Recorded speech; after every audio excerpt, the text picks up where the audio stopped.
hablen normal, pero modulen, que se les entienda. Porque igual el Discord de repente no les capta bien el audio, entonces no se entiende. Yeah. Y acérquense bien el micro y no respiren encima del micro. Es que no me escucho acá. ¿Qué? 1, 2, 3. Uy, perdón. Puta, que tu madre.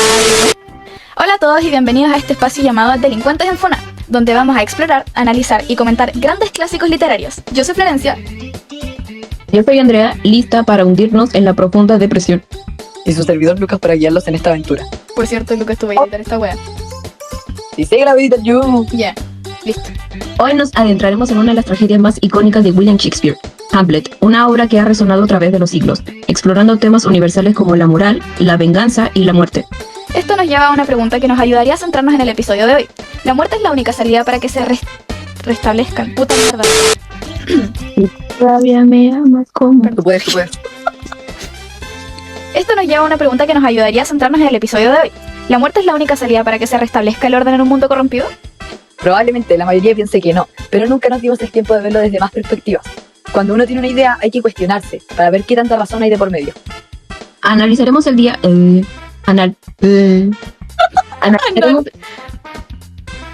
Analizaremos el día de hoy en este episodio la dualidad de la muerte, las consecuencias de la venganza y que nos deja... Espérate, me deja aniquilación total que se por descubrir hoy. Analizaremos...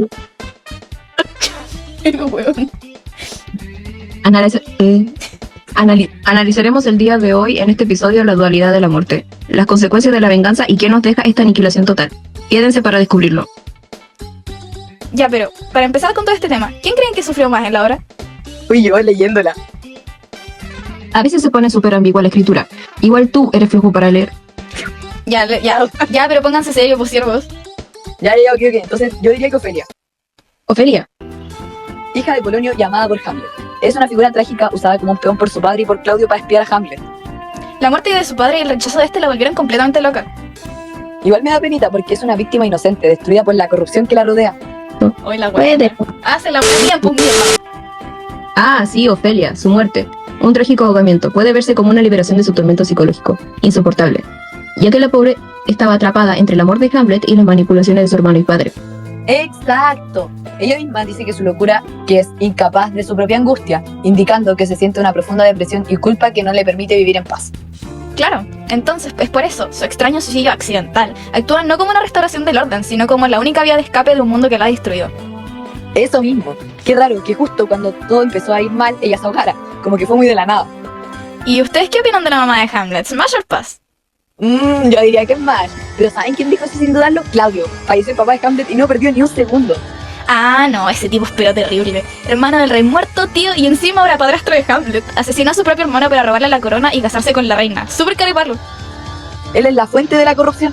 Su gobierno es ilegítimo y se basa en el asesinato y el engaño. El orden no puede restablecerse mientras él viva. ¡Que lo maten! Exclamó el que es presidente. Igualmente su muerte es la más relevante para la obra, ya que gira en torno a esto. Su muerte es el acto que restaura el orden moral y político en Dinamarca. Es el origen de la escoria del Estado. Su muerte provocada por el querer de la venganza de su propio hermano, manifestada en Hamlet. Su ascenso al trono, mediante el engaño, la maldad y el regicidio, generan un quiebre en el orden natural, divino de los eventos. Justamente, y aunque es un acto de venganza para Hamlet, en el contexto de la obra esto es un acto de justicia, ya que al matar a Claudio no solo cumple el mandato del fantasma de su padre, el rey Hamlet, sino que también purga el reino de su usurpador y asesino. Él, como se planeó que Claudio muriese gracias a su propio plan inicial, es una muerte poética. Es justicia poética y es hermoso. ¿Cierto que sí? Su muerte es el requisito indispensable para que Dinamarca, representado ahora por el nuevo rey Fortinbras, pueda restablecerse, sanar y entablar un nuevo orden. Oye, mis vecinos pasan todo el día gritando, son un dolor de cabeza. ¿Sabéis quién realmente es un dolor de cabeza para la obra? Laertes. Hijo de Polonio y hermano de Ofelia. Es impulsivo y un hombre de acción completamente opuesto a Hamlet. Regresa a Francia buscando vengar la muerte de su padre y la locura de su hermana. Es un personaje re bueno, pero fue corrompido por Claudio, quien lo manipula para que matara a Hamlet con una espada envenenada. Espérate, la herpes. Porque dijeron la herpes. No, dije la herpes, bro. Es que te juro que escuché la herpes. Bro, no dije Él herpes. tiene herpes. Pero tenía herpes. La muerte de Laertes es súper compleja, porque el loco busca venganza y lo que provoca es un caos. Menos mal que su muerte contribuye a restaurar el orden moral, porque es un agente del desorden. Encima se deja manipular por Claudio y utiliza métodos desleales como la espada envenenada, con el fin de asegurar su venganza contra Hamlet. Su participación más relevante es... yo diría que el momento de su muerte. Donde es herido por su propia trampa, citando lo que dice: muero, Hamlet, como un pájaro en mi propia trampa. Y finalmente, con sus últimos alientos, le confiesa a Hamlet la traición de Claudio diciendo: el rey es el culpable. Y solo por eso nos acordamos de que existe. Ya, pero tampoco tan así. Ya, pero entonces, a raíz de esto, intercambia el perdón con Hamlet, rompiendo el ciclo de la venganza y restaurando el orden moral, permitiendo que la muerte de Hamlet no sea en vano. Es muy interesante el análisis que hicieron, pero ¿saben qué no entiendo aún? ¿Qué cosa? Tu mamá... No, mentira. Como Gertrudis fue capaz de casarse con el hermano del difunto rey, esa mujer tampoco perdió el tiempo. La madre de Hamlet se casa con el otro muy poco después de la muerte de su esposo. Su personaje es ambiguo. No está claro si sabía del asesinato, pero su debilidad moral y su prisa por casarse con Claudio son vistas por Hamlet como parte de la corrupción. Yo diría que hasta representa la complicidad, o al menos la ceguera voluntaria ante la corrupción, como que ella realmente no quería verlo. Totalmente. La muerte de Gertrudis puede interpretarse como una especie de liberación de su propia ceguera y complicidad, aunque principalmente la consecuencia más trágica del desorden. Ella vive constantemente una negación voluntaria de la traición de Claudio y de la corrupción de la corte. Claro, y cuando Gertrudis está a punto de beber la bebida envenenada, aunque no lo haga a propósito, es su primer acto de oposición hacia Claudio. Cuando dice: no, la bebida, oh mi querido Hamlet, está reconociendo, aunque sea tarde, la verdad. Entonces su muerte no es solo trágica, sino que también es necesaria para que se restablezca el orden. Exactamente, y es el punto de quiebre que confirma ante todos la traición del rey, y eso le da a Hamlet la justificación para finalmente actuar. O sea que sin la muerte de Gertrudis, Hamlet no tendría la prueba definitiva ni la motivación final para vengarse. Tal cual. En el fondo, su muerte cierra el ciclo del desorden y prepara el camino para la justicia, aunque sea de forma trágica. Oye, yo me acordaba que hacer trabajo era más fácil, pero con todas las cosas que tiene la rúbrica se puso recontra complejo. Complejo, tal y como nuestro queridísimo protagonista. Un redoble de tambores para... ¡Hamlet! Ay, Hamlet, tienes razón, Andy. La muerte de Hamlet es la muerte más compleja e interesante de analizar de esta obra. Yo siempre tengo razón. El príncipe de Dinamarca es melancólico, filosófico e indeciso. Su mundo se desmorona cuando el fantasma de su padre le revela que fue asesinado por Claudio. Su misión de venganza es el motor de la obra, pero su inacción y la acción precipitada desata toda la tragedia. Su propia muerte es el precio final para purgar la corrupción. Él es el agente de la limpieza. Del inicio, él ve a la muerte como una liberación, como en su primer soliloquio, en donde dijo: oh, si esta sólida carne pudiera derretirse. Y incluso ahí muestra su deseo de escapar del sufrimiento. Su obligación de vengar a su padre lo atormenta, lo lleva a una crisis existencial, pero al final, cuando dice el resto es silencio, parece aceptar que la muerte es un descanso. O sea, su muerte no solo libera, sino que también restaura el orden.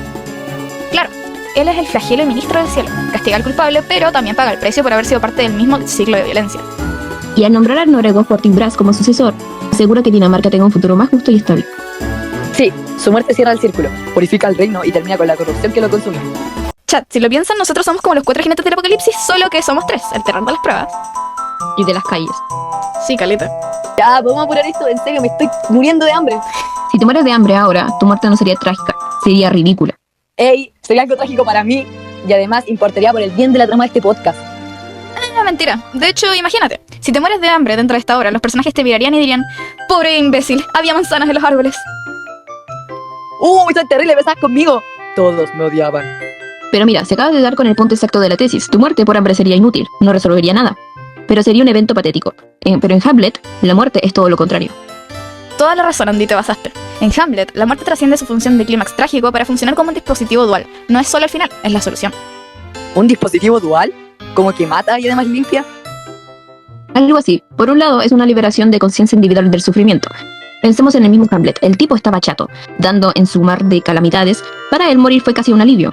Fue la forma de escapar de la parálisis de su propia venganza. Y ese es solo el lado A del dispositivo. El lado B es el más importante para nuestra tesis. La muerte es el mecanismo inexorable que purga la corrupción. Por esta cosa no se vuelve anarquista, o sea, la pobredumbre de Dinamarca. El rey Claudio era un asesino y un usurpador. Polonio era un viejo servil y espía. Laertes se dejó envenenar por la rabia. El señor estaba podrido hasta el fondo. Y no se podía arreglar con un perdone rey. Pero usted mató a mi papá. No, la corrupción era tan profunda que la única forma de reiniciar el sistema, de restaurar el orden moral, era que murieran todos. La muerte de Hamlet sí importa para la trama. Claudio, Gertrudes y Laertes es la limpieza profunda. Mientras que la tuya, Lucas, si te mueres de hambre ahora... Ya entendí. Sería fome. No quita la corrupción ni nada. Exactamente, pero mira, piensa en Polonio. Porque esa sí que fue una muerte. ¿Trágica? No, esa también fue ridícula, pero esa sí que importa para la trama. Totalmente. La muerte de Polonio es el punto de inflexión. Es una muerte buena accidental. Hamlet ni siquiera sabía que era él. Pero es la primera pieza del dominó que demuestra que la limpieza de Hamlet no va a ser quirúrgica. Va a ser un desastre sangriento. O sea, el tipo estaba tan metido en su papel de agente de la limpieza que mató al primer viejo sapo que se encontró detrás de una cortina. Y eso, Lucas, nos lleva directo al cerebro de Hamlet, al epicentro de la parálisis, el famoso soliloquio de ser o no ser. Uy, la parte emo. Quiero vivir, pero no quiero vivir. No, mentira. De hecho, es la reflexión central de nuestra tesis. Siempre nos lo enseñaron como un debate sobre el suicidio, pero es un análisis riguroso sobre el orden contra la liberación. Exacto. Para Hamlet, el ser, la vida, se ha revelado como una antítesis del orden. Es el caos. Es sufrir los dardos y piedras de la insultante fortuna. Es ver a tu mamá casada con el asesino de tu papá y tener que callarte la boca. Es la vida una prisión corrupta. Y frente a ese caos, el no ser, la muerte, se presenta como la consumación devotamente deseada. Es la única acción que promete un fin al tormento. Hamlet la ve como dormir, como la única forma de restaurar su orden personal a través del silencio. Ya, pero si estaba tan mal, ¿por qué no lo hizo ya? Ah, porque ahí está el obstáculo. El miedo a que la muerte no sea el orden final, sino un desorden peor. El país por descubrir, Hamlet, el nerdo erudito, teme que en ese sueño de muerte, que sueños podrán venir, teme que la muerte no sea un vacío liberador, sino un tribunal. Teme la condenación, el infierno, un desorden eterno. O sea, está paralizado. Totalmente, él mismo lo dice. Y así, la conciencia, el pensamiento, nos vuelve cobardes a todos.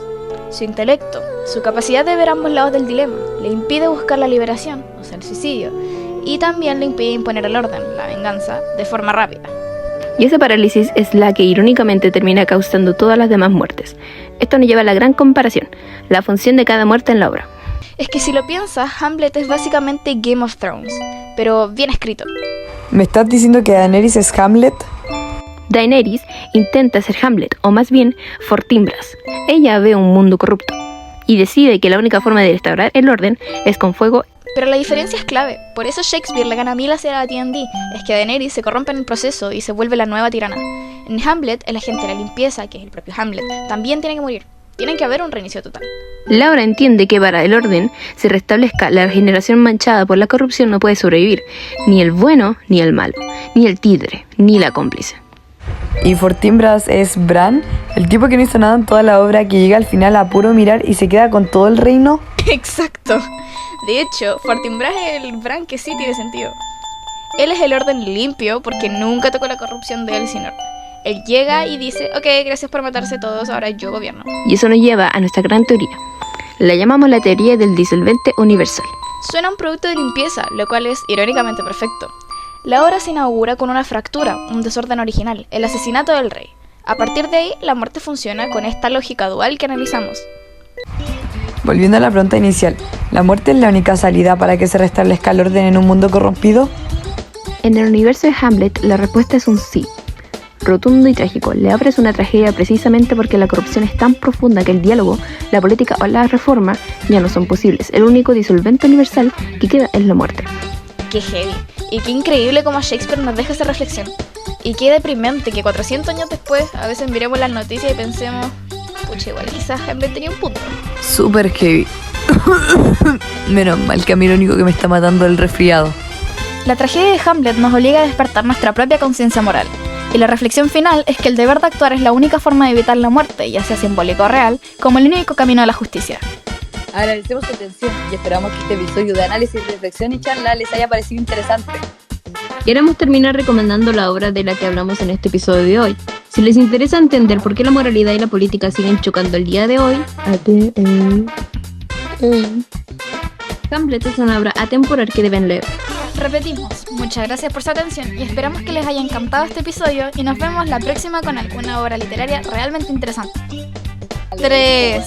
Chao. Chao. Chao. Adiós, manga de hueones, wow.